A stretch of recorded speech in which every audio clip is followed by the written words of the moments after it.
তো ফাইনালি আজকে আমি এসেছি বেলপাড়ার চরে। এখানে এমন একটা ঘটনা ঘটেছে যে নাকি কেউ বিশ্বাস করতে পারছে না।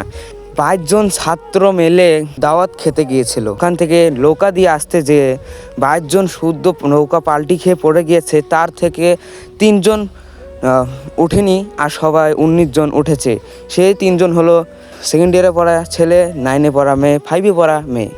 তো দেখাচ্ছি আপনাদেরকে স্পষ্টভাবে, যেটুকু পরে আপনাদেরকে দেখিয়ে দিব। তো আমার সঙ্গে থাকেন, ভিডিওটা শেয়ার করে রেখে দেবেন যেন পরবর্তী ভিডিওটা আপনাদেরকে দেখাতে পারি। আরে এই 3টা ছাত্র 3টা মার বুক খালি করে এই দুনিয়া ছেড়ে চলে গেল।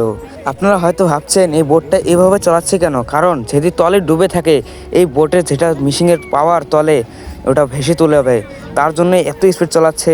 দেখতে পাচ্ছেন বহুত ডুবারও এসেছে, দেখতে পাচ্ছেন সবাই ডুবে ডুবে এখানে মানে চেক করে আছে যে বাচ্চাটা কোন জায়গায় আছে।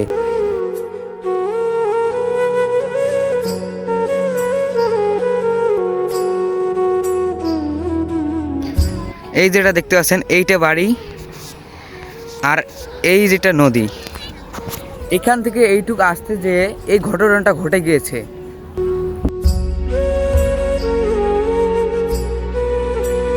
হয়তো আপনারা ভাবছেন এখানে খুবই ছোট বাচ্চা পড়ে গেছে, না, একটা বড় সেকেন্ড ইয়ারে এখানে ছাত্র ছিল টোটাল 22 জন থেকে 19 জন উঠে এসেছে। এই যে নৌকা দিয়ে আসছে, যে ও নৌকাটা পাল্টি খেয়ে সবাই পড়ে গিয়েছে আর কি, আর 3 জন ডুবে গিয়েছে।